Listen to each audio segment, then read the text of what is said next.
So, it's All Stars season. Now, I am unfortunately not a veteran Love Island watcher. I do apologise. I watched season 10 because Formula Well was on it, and I watched last season, like the first season of All Stars. So, previous actions of people on said show, I'm not fully aware of. Okay, I've got secondhand information of my besties, but other than that, most of it I'm unaware of. Second disclaimer, yes, I might not be qualified to go on Love Island, okay? But what I am is a bitch. So I can talk. Another quick disclaimer. I thought because we're talking about Love Island, I'd get in the spirit and get my yams out. It's all a bit of fun, okay? It's all a bit of a laugh. Now, episode 1, we are introduced to our All Stars. We have Scott from season 2, Gabby and Marcel from season 3, Kaz from season 4, Elma, India and Curtis from season 5, Naz from season 6, Luca from season 8, Liv from season 9, Catherine from season 10 and Ronnie from season 11. And the only thing I took from all of those VTs was Elma's iconic line, "My claim to fame is I walked in the villa with Maura Higgins." Period poo. She is my favourite, by the way. I love you, Elma. I love you. So, I mean, it's pretty obvious that they all know each other. It's impossible not to. They're going around like, "Oh my god, hi, it's nice to meet you. Oh my god, my name's Far. It's so nice to meet you." They run it in the same circles. They all run in the same circles. They all know the same people. They all go to the same events. We all know you know each other. It's so obvious. Then we go straight into a challenge, by the way. Who expected that? I didn't. It's the red flag challenge where Marcel gets 2 red flags, Ronnie gets 1, Scott gets 1, and Luca also gets 2. Which, Muggy, okay, a red flag because he's too young. Sorry, you're 30. Sorry, you're an elderly woman. Don't play with my boy Luca like that. He's so funny. One massive thing, right, that we need to take from this red flag challenge is the word showmance. Showmance. That's a surprise tool that can help us later. Because it was said by Gabby and Marcel. Now, we also, Gabby and Marcel wise, get a lovely, cutesy, very demure makeup between the two. And I rate that from them. The maturity, sky high. Marcel, you should be mature. You have a child. He really should be mature. But all maturity goes out the window when you go on Love Island, let's be real. Yeah, it's really cute. I rate them for that. Because it also means they get to be like each other's wing. Do you know what I mean? We've got wing woman, we've got wing man. And they get to have some really cute chats while they're in there as well. So I'm proud of you guys. But then at the end of that episode, we get the couples, first couples of the show, and the audience, the public. We voted for said couples. You've mugged some people right off here. You did. We have Kaz and Curtis, Liv and Luca. Why would you put Luca through that? Gabby and Marcel, rude. India and Scott, cute. Catherine and Naz. Can we please get to a point in life where you don't just put the POCs together because they're POCs? It's very obvious. Don't like it. And Elma and Ronnie, again, why would you put her through that? Christ. Literally right at the end of the episode, we get introduced to our first bombshell. And it's Ekin-Su. I have one thing to say about that. You go into Big Brother in that house, and the only thing you say worthy of remembering in your time in that house was that you were more than Love Island. Why are you back? Why are you back? Why are you here? Stop it. Get a grip, babe. Episode dose. Ekin-Su takes Curtis, Ronnie and Scott to the Secret Garden. If you don't know, the Secret Garden was introduced this season. It's a little place, it's like separate from the villa, where you can only take someone if you're not in a couple with them. It's there to cause drama and iconic moments like this one. We love a little bit of eavesdropping, okay? I'm watching them trot over there as well was so funny. I mean, this episode, there's just a lot of convos going on. I understand they probably do know each other, but you've still got to get to like know people. So not much happened throughout like the mid of the episode. Then once they wake up after the night, we get another iconic Elma one-liner. Ekin-Su. Someone farted last night. Elma. Oh, it could have been me. Girl, we are one and the same. I love you. I love you. Ekin-Su steals Curtis. I don't care. And then the veteran of the villa, 3 Januaries in a row, season 9's Casey bombshells into the villa. Why are you there? Like, one of my friends is Casey till she dies. But seriously, 3 years in a row? Surely not. Anyway. Child. Anyway, so. Lovely little fiery argument with Kaz. She ate him up. She did. On period. She ate him up. And I thought I was going to like Kaz from that moment on. Newsflash. Yeah. Episode 3. It starts off with a truth or dare. This is just a PSA to you lovely, lovely producers over at the ITV studios. We're like a lot of seasons into this, right? This is the second All-Star season. There's been 11 normal seasons. You've had the Love Island games and everything as well. When will you learn to turn down the microphones when they are kissing? Please! Nobody wants to hear that. It's disgusting. Disgusting! Okay? Please, nobody wants to hear it. The only main thing I took from that truth or dare was that Kaz, India and Luca got a three-way kiss. Kaz, why are you there? It should be me. Honestly. India and Luca are like, they're so fine. And Kaz is just there. I'm so jealous of Kaz getting to be there. I really am. Hollyoaks Curtis gets brought up. That's literally the note I've put up at Hollyoaks Curtis. How's Trish? And I'm living for it. I really am. It's so bad. It's so funny. Another, guys. Another. We are 3 episodes in and she's already had 3 iconic one-liners. We are here. Elma tells Ronnie he's a shit kisser. Eat him up.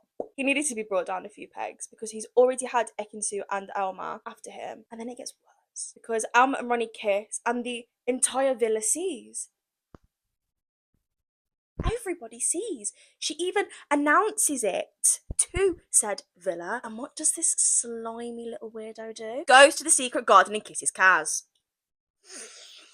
What is it, girls? What is it about that man that attracts you? Seriously, I need to know because I can't tell whether you're just mentally ill. I'm leaning towards that, to be fair, because there's nothing there. There's nothing going on. Like, yeah, funny can get you places sometimes. Like, it can get you quite far, but there's no amount of humour that is getting far enough for me to look at Ronnie Vint and go, yeah, he's a bit of me. Do you know what I mean?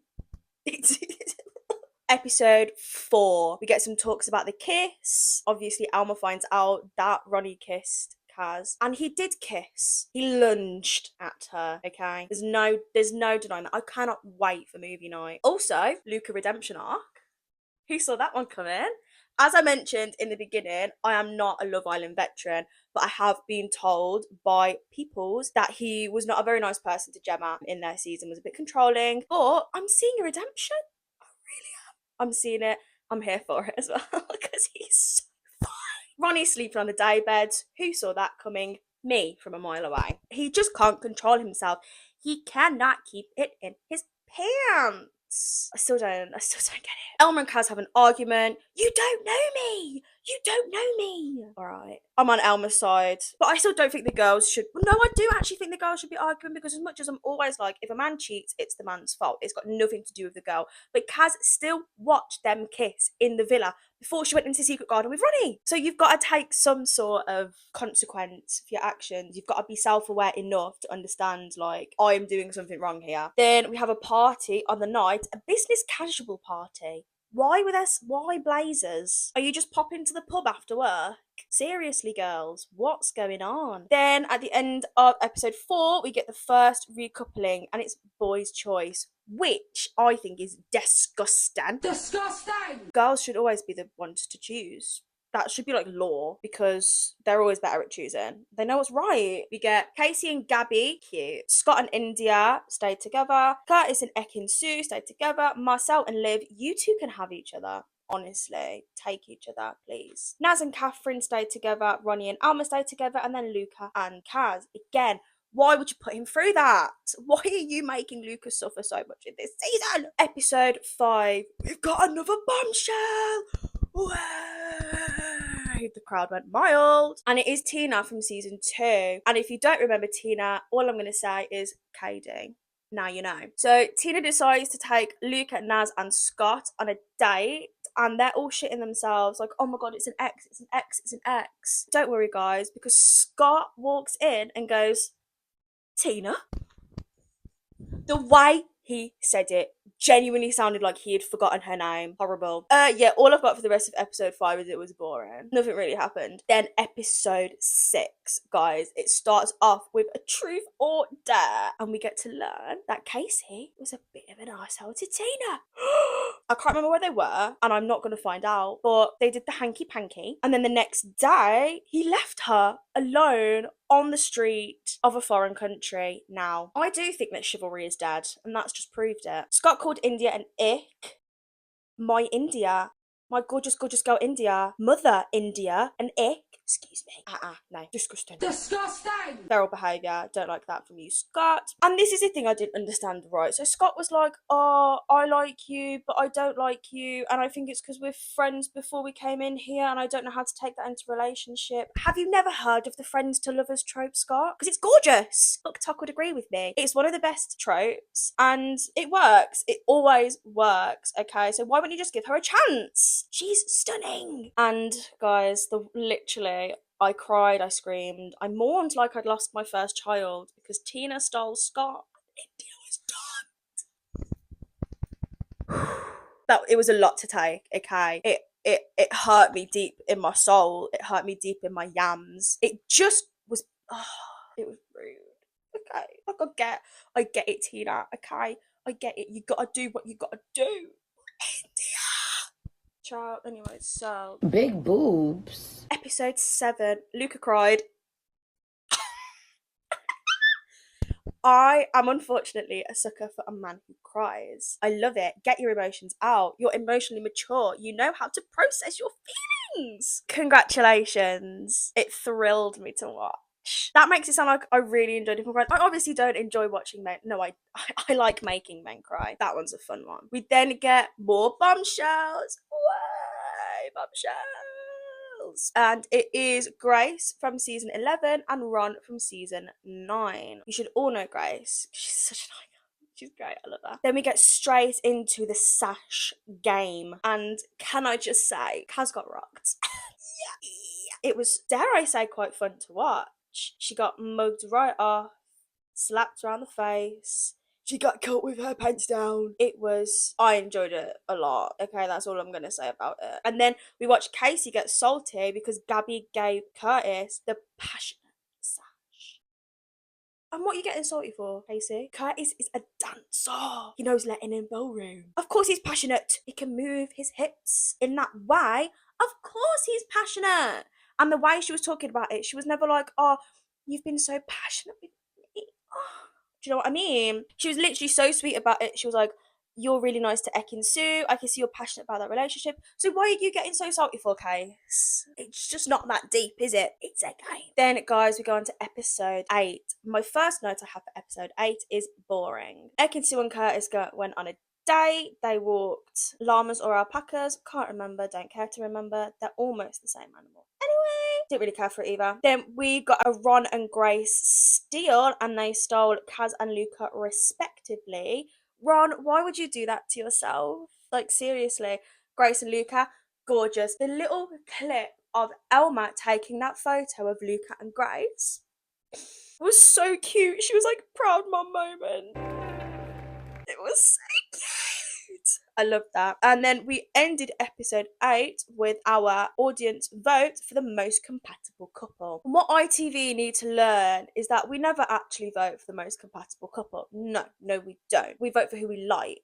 It doesn't matter if they're in a compatible couple. If we don't like you, you're gonna go. Okay. Episode 9, we get struck in the face. We get smacked with the visual of Grace's tape-ins. Girl, I'm all for the tape-ins, okay? Get them if you want them. You want your hair longer, you want them thicker, get yourself some tape-ins. But for the love of God, don't put them in a snake back ponytail. It doesn't look good, it doesn't look fresh, it doesn't look nice. Okay?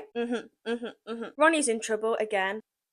Shocked? No, actually, I'm not. He called Grace fit. Valid statement, I'll be honest with you. She is. She's a very gorgeous, gorgeous girl. But still rude. And, of course, who's popped up in all the drama? Ekin-Su. She really spent a couple of days with Louis and Sharon and went, I know how the world works now. I know how to make good TV. And granted, she does make good TV. It's funny. I love watching arguments. And again, guys, we get another Elma one-liner. Thank you, Queen. Thank you. I'd say sweet dreams, but I hope you have nightmares.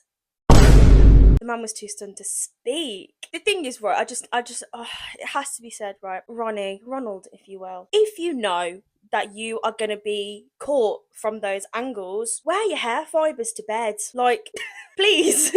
I'm begging you. I don't want to see that. Then get a lovely little convo with Grace and I can't remember who else about Marcus Rashford. Now, if you couldn't already tell, I am a football girl. So I was on football Twitter when all of this was going on. You fixed him. Thank you. A good girl can do that to you. We can, I promise. So that was good for her, I guess. But you know what? I do get it. I get the whole like too much publicity because these are just like fit girls who went on a TV show once and then you kind of forget about them a little bit unless they go massive like Chloe or Liv Atwood. So to have like the entire like football hooligans as well, that's stressful enough, but to have them all like all over you all the time because you're dating a footballer, I assume it would be, I was gonna say it can be stressful, like I would know, I assume it would be stressful. We get the fruit platter.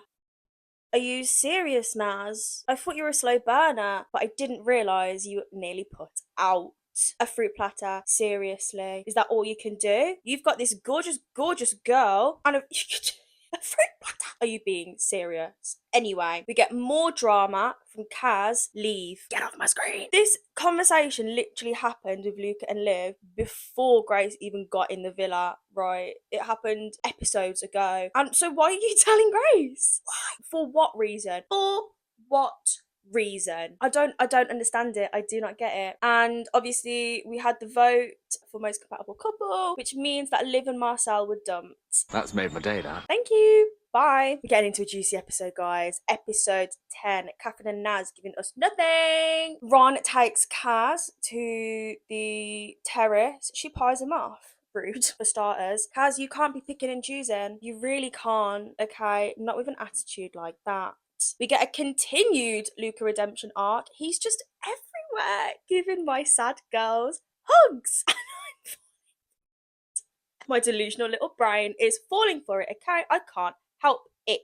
Catherine and Naz call it quits. Good for you, Kath. Good for you, Miss Catherine. Because, like, yeah, you can be slow burn. I appreciate that. People are naturally going to be slow burners than fast paced. But there's a certain level of you go in the island, you know it's going to be fast paced. It's a fast paced situation. It is. They're only in there for like, what, 5 weeks on the All Star seasons, I think. Please don't quote me on that. But it's like, of course it's going to be fast paced. So why would you make Catherine waste her time with you if you know like that you're not going to be able to move at the same pace as her? It's just rude. Then we get introduced to bombshell number 1 of the episode, Montel from season 10. Catherine seeing Montel come in was so cute.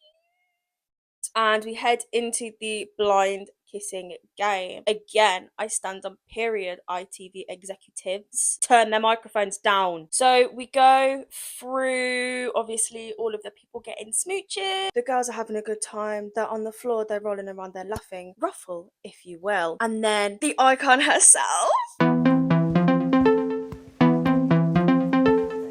Harriet, bombshells her way into the villa. And thank God she remembered her hairbrush this season because that hair was not hairing in her season 11. And she comes in and she gets smooching up on everybody. And then we get to the end of the line.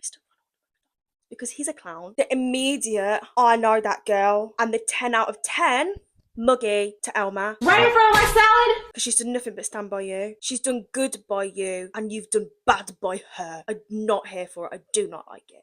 Ekin-Su starts being a bit weird because you've been on this show before, right? You know exactly what goes on. You know what happens. So why are you getting weird that he's kissing people in a game? Ekin-Su, what do you mean? I just don't get it. I don't get it, alright? I don't. And then she obviously gets her, like, own back on Curtis, which is weird in itself, by the way, because Curtis is just doing what he's been told to do. Ekin-Su could do what she wants, and she ran with that. I have some quotes here. She was touching my lower abs, Naz. Hands everywhere, Casey. I don't think that Curtis was being weird, by the way, when he was doing it. He was literally just kissing them like he was supposed to. But Ekin-Su went like 10 times weird with hers and then has the audacity to get pissy with Curtis. What do you mean? We find out that Ronnie sent Harriet roses in December when he told Alma he hadn't spoken to her since November. Muggy. Curtis wanted to have a little chit chat with Ekin-Su and she tells him to leave. He's just trying to communicate with you, babe. What are you doing? Ronnie takes Harriet up to the terrace, but what he doesn't know is that they can all hear him. They're stalking him on the daybeds. And it's iconic. It is. They're all sat there listening to him. He starts being a fucking weirdo. Shock. Every single feeling's come back. It's always been you. You know that. If it's always been her, then why didn't you make it work on the outside? Seriously, grow a pair. I don't like you. In episode 11, we find out that Ronnie asked Harriet to be his girlfriend 3 times and she said no. Period, Paul. I stand by you for that because it's iconic. Casey got pissy with Gabby for biting Scott's lip. Ugh. I'm over it. I don't. It's boring, it's long, it's dry. Don't like it. Curtis and Ekin-Su finally have a chat where they discuss exactly what I said when I was talking about it happening in real life. Ekin-Su was literally saying, it's just a game, it's just a game. But then getting pissy with Curtis for playing the game. What? I think, personally, Ekin-Su is quite controlling. She's very demanding, exhausting, if you will. And she puts it on the fact that she's sensitive. You can't, you can't just say that you're sensitive and expect everyone to drop to their knees in front of you. Like, if anything, just being a nice person is what will make men fall at your knees. But you're not being a nice person. She's being very weird, and I don't like it. Ronnie and Alma have a chat. Another iconic one-liner. She's on point this season, guys. Ronnie asks if he can have a cuddle, and she goes, no, babe. I love you, I love you, I love you. I can't begin to express the amount of love that I have for Alma. She's my favourite. I love her. Period. There's a big old argument going on. Harriet and Ronnie sit down together, and all you hear is, Ronnie, calm down. It's giving secondary school. It's giving fight on the playground. It's giving pick me. And you know what? Fair enough. If you want to be a pick me, be a pick me. I'm not gonna trash you for it. Or am I? You're an elderly woman. I feel like being a pick me in school is granted. Like, it's gonna happen. You can't get around it. There's gonna be girls who are pick me's. But at your ripe age, it's not cool. It's not cute. It's not the one. And then we get the big old blowout from Ronald McDonald, the clown. It's the showmance argument. Remember that Muscatel that I told you to keep? Because it's come back now. The girls are saying that Ronnie said that him and Harriet were a showmance. Wrong. It was Marcel and Gabby who were talking about being a showmance. Girls, I think you're wrong. Then, of course, Ekin-Su has to get involved where she shouldn't, shouting over, like, shut up. Luca, more of the redemption arc, quote, Ekin, you weren't even there. Why are you getting involved? She was like, I was there. I remember it happening. No, you weren't. Stop lying. Do you know what? Davide was right. You are a liar. And I stand by that. Curtis and Ronnie are outside sleeping on the day beds. And do you know what? Ronnie deserved to get out of that bed. You don't deserve to be in the bedroom. Curtis, I don't really know why he slept out there. Maybe it's just because she just said no to chatting. They obviously had the chat after, but like, she pushed him away. She didn't want to talk to him. I think a massive part of relationships is literally just being open with each other, being like talking when something's gone wrong, and the fact that obviously there was something going on. She wasn't feeling with it in the relationship. Well, it's not really a relationship, is it? She was obviously not in a good mood, and he's tried to help her with that. He's tried to have a conversation with her, and she's just told him to fuck off.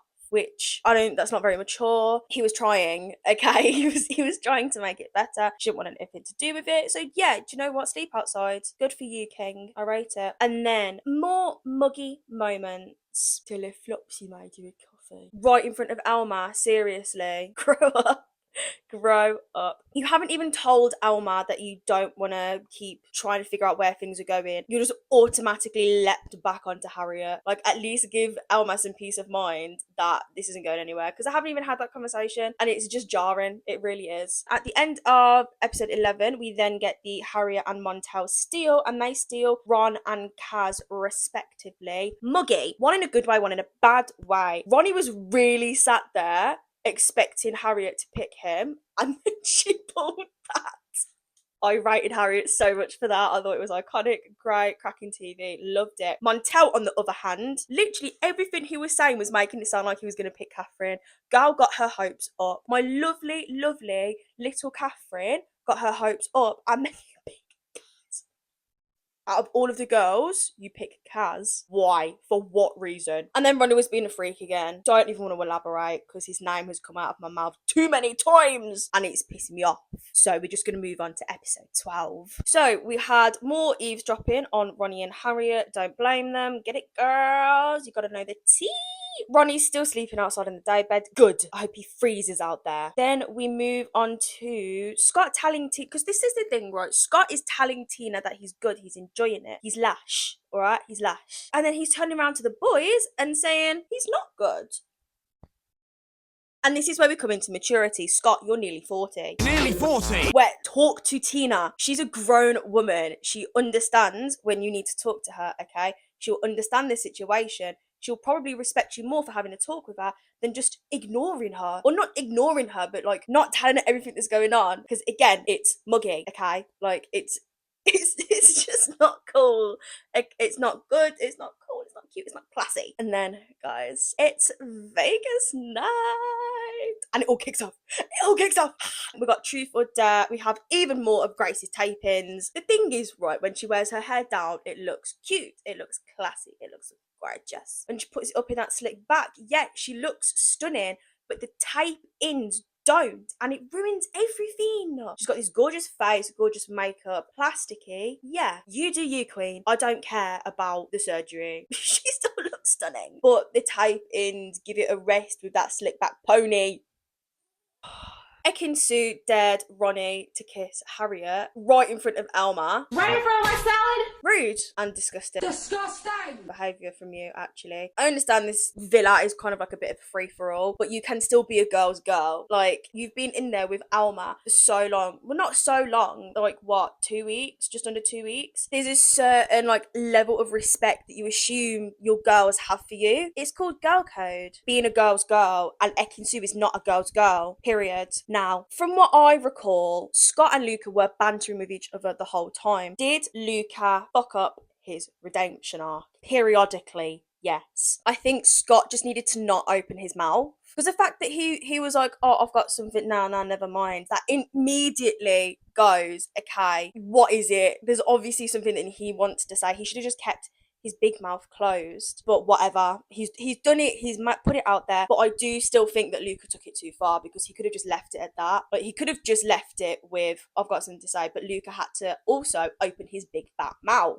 So I think they're both in the wrong, but I also think they're both in the right, because if you're gonna take it that far, Luca, I don't blame Scott for going, I'm gonna keep it going as well then, because it makes sense. So I think they're both in the wrong. I also think they're both in the right. I'm just a girl. Why do you want me to make up my mind? Because I'm not going to. So it's getting all juicy, and then Scott calls Luca insecure. Don't know what for. Where's that come from, boo? Because a couple of nights ago, Luca was crying on national television. That's the least insecure thing from a man, anyway, crying on TV. I really don't think he's insecure. I actually think at this point, Luca was kind of more mature than Scott. On this series as a whole, Luca had been more mature than Scott, which is so weird because Scott is 12 years older than him. I think that was kind of out of pocket, calling him insecure. And it just ended with Tina in tears. Tina tears. Teary Tina? And then we ended that episode with a vote for your favourite boy and your favourite girl, your favourite bird and favourite Brov, if you will. Episode 13, it starts off with Tina and Scott having this like really quite awkward chat. She's crying, he doesn't seem like he cares, he's not apologising or anything to her, and there's not really a lot going on. Tina then goes off to the dressing room, and you know that something is wrong, you know that something is seriously wrong in the Matrix, something has gone on that does not make sense, does not compute in my brain when Ronald McDonald the clown is mediating the situation. Seriously wrong. Grace's tapings are still there, obviously. They're still carrying on from the night before. I just had to bring it up again because Harriet and Ronnie kiss in the secret garden. Have you learned nothing? Please stop. Don't like it. I'm not enjoying this. Scott finally puts on his big girl panties and gets mature, which he should be. You're nearly 40. He really does kind of like apologise to her, puts his point across. Do I still think he was bullshitting her a little bit? Yes. He still tries to make things a bit better. Luca apologises to Tina as well. Good for you, King. Love you. You're redeeming yourself again. Then Luca and Scott also have a chat, apologise, and Luca has officially fully redeemed himself because he starts crying again. I'm sorry, okay. There's something clearly wrong with me, yes. I just love it. Obviously, Harriet's had this conversation with Ekin Su. Ekin Su's told Ronnie. Harriet and Ronnie end the night in a lover's tiff, and we get this stunning Ronnie stood outside with his foot on the door. What about us? What about everything we've been through? Next episode day 14. The Hideaway Retreat is open, guys. They kind of decided to send Casey and Gabby, which finally Gabriella is back on my screen. I've missed you, Gabby. I miss my Scouts Queen. So I'm so happy that she's back. They head off, probably get a little hanky-panky. They do some freaking, they do some jerking. Now, I personally thought this joke was hilarious. Obviously, Tina did not think so. Scott says to Tina, do you mind sleeping downstairs? Peak cinema comedy. I loved it thoroughly. She didn't take it that way. I'm sorry, girl. Leave a hate comment and I'll get back to you soon. Then they get a text. They're going to the Vibe Club. Not the type of vibe that I want. We get another chat with Harriet and Ronnie. I want this man off my screen. I'm sick of talking about him. I'm sick of seeing him. I want him gone. Anyway, we find out that Ronald McDonald the clown cheated on the outside, and that's why it hasn't worked out. Why do you think it's going to work out this time then, Harriet? Why? Because once a cheat, always a cheat. We then go to the vote for Faith Bird and Faith Brov, and Faith Girl, Elma. So deserved. She's such an icon, legend, love her. Yeah. And then Fave Boy was Luca, also deserved. Then we obviously got the two least favourite girls and the two least favourite boys, which were Tina and Kaz and Naz and Montel. I wasn't too sure why Tina was there because I don't really think she's done anything to get herself there. But I think that was the case of like people like her, but they like people more. So they were more inclined to vote for those people. Because like Kaz, Naz and Montel, I can kind of understand. They don't really add much. They're not really there. They're just kind of like background characters. So it's kind of easy to go, oh, I'm not going to vote them. Also Kaz. Absolutely disgusting behaviour. Really quite mean. Not mean, but very like, oh, really? They got Luca and Alma to decide which three islanders they were going to scrap. Rude. Kaz, Montel and Naz were dumped. That's made my day, that. I think, guys, that's probably where we're going to end it. Obviously, we're still going with the season, but I think having everything in one video would have been bare long, and nobody wants to sit through that because this one's already going to be very long. If you have enjoyed this, then please like and subscribe. Turn on the notification bell because you'll get notified when I do part 6. Well, the plan was to do one for the first half of the season and one for the second half of the season. But as you can see, as we've gone further into the season, there's been a lot more to talk about. The first week, maybe not a lot goes on because there's not really many bombshells coming in. Relationships aren't secure enough for people to make drama. So there's a lot more to talk about as the episodes go on because there's more drama. So it might be 2 parts, it might be 3. But yeah, love you.